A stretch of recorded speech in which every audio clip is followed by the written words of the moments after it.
Pedro III da Rússia foi um bom imperador?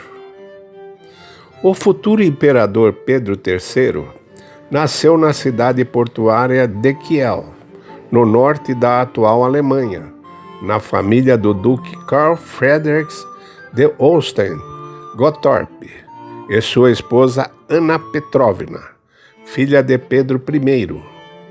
Ele nasceu no dia 10 de fevereiro de 1728. Pedro III não tinha uma aparência atraente. Tinha o hábito de fumar tabaco e o rosto marcado de varíola. Ele parecia um militar, sempre se vestia com um uniforme à moda prussiana.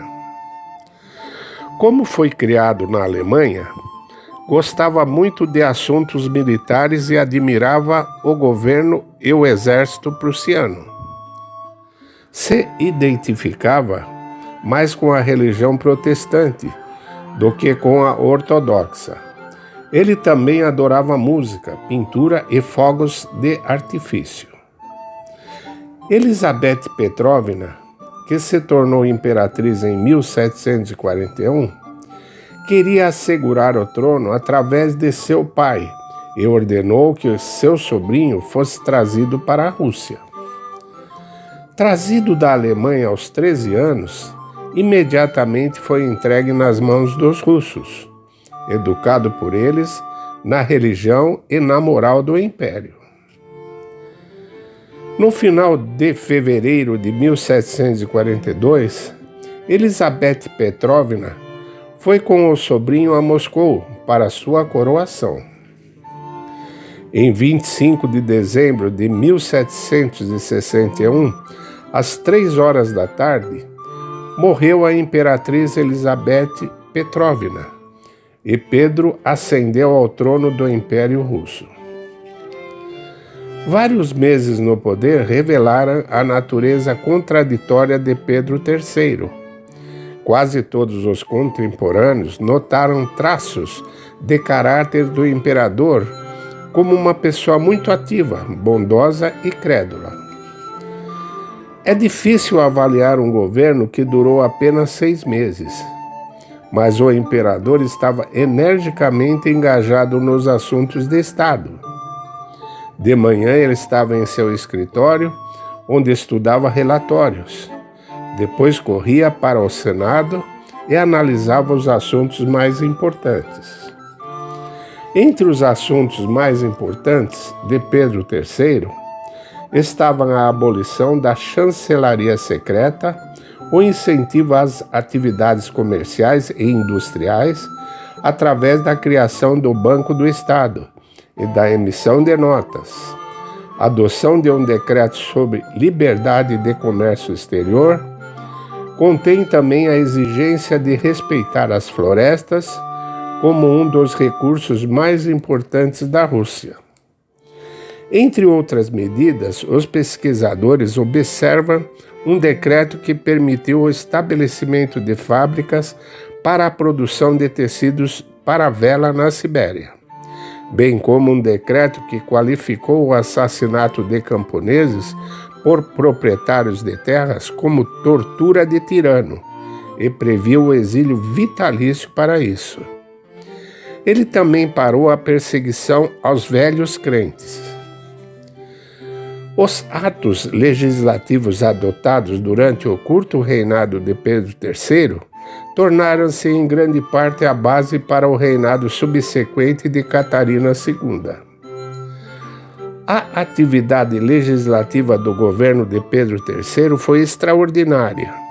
Durante o reinado de 186 dias, a julgar pela coleção completa de leis do Império Russo oficial, foram adotados 192 documentos, manifestos, decretos pessoais e do Senado, resoluções e outros. Entre os aspectos negativos do reinado de Pedro III, sem dúvida é a anulação efetiva das conquistas da Rússia durante a Guerra dos 7 Anos, com a transferência da Prússia Oriental para Frederico II. Uma vez no poder, Pedro III, que não escondia sua admiração por Frederico II, cessou imediatamente as hostilidades contra a Prússia e concluiu o Tratado de São Petersburgo em 1762, com o rei prussiano, devolvendo legalmente a conquistada Prússia Oriental e renunciando a todas as aquisições durante a Guerra dos 7 Anos, vencida pela Rússia. Aos olhos dos russos, isso era uma grande traição. Todos os sacrifícios, todo o heroísmo dos soldados russos foram riscados de uma só vez. A saída da Rússia da guerra salvou novamente a Prússia da derrota completa. A paz concluída em 24 de abril foi interpretada pelos adversários de Pedro III como uma verdadeira humilhação nacional, já que a longa e custosa guerra terminou literalmente em nada. Outro aspecto impopular era o interesse de Pedro III na guerra com a Dinamarca. O imperador decidiu se opor à Dinamarca em aliança com a Prússia, e ele próprio pretendia fazer uma campanha com o chefe da guarda. O imperador também criou decretos que prejudicavam a Igreja, minando ainda mais sua base de apoio. Assim, Pedro III abriu precedentes para um futuro golpe de Estado, e esse seria liderado por sua própria esposa Catarina. A ideia de uma conspiração contra o imperador por parte de Catarina foi amadurecida quase desde que entrou no trono. Isto foi ajudado por uma série de medidas políticas impopulares, bem como pelo seu desejo aberto de mandá-la para um mosteiro e casar com a sua amante Elizabeth Vorostosova.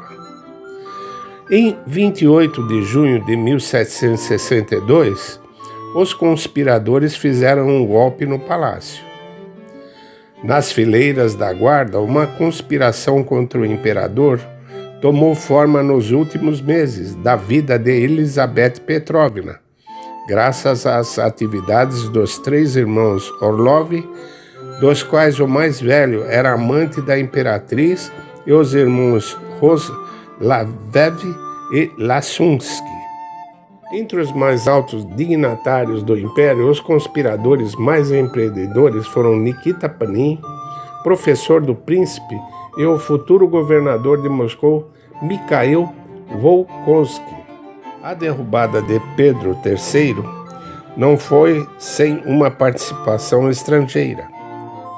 Volksy, planejando derrubar o imperador, pediu dinheiro aos franceses e aos ingleses, que forneceram 100 mil rublos.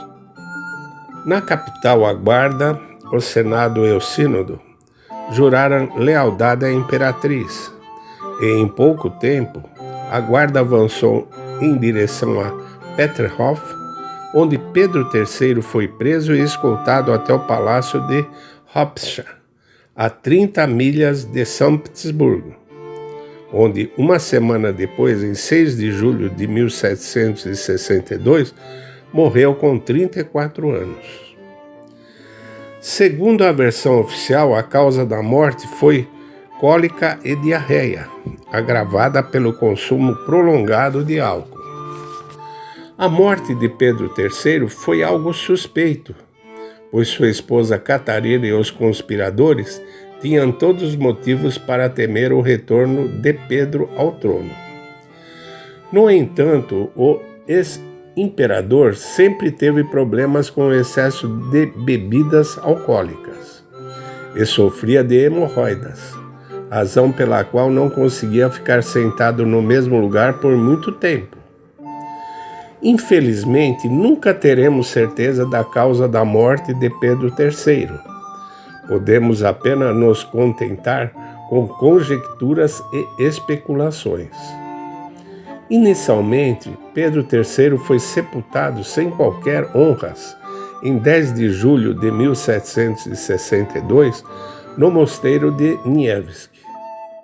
Em novembro de 1796, imediatamente após a morte de Catarina, por ordem de Paulo I, os restos mortais foram transferidos para a Catedral de Pedro e Paulo.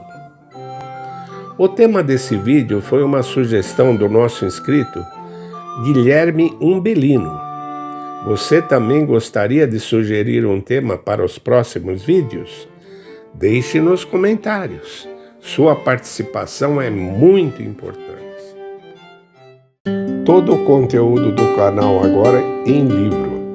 O link para a venda está na descrição do vídeo. Quer saber mais sobre a Rússia Imperial? Inscreva-se em nosso canal e ative as notificações. Não se esqueça do like. Até o próximo vídeo.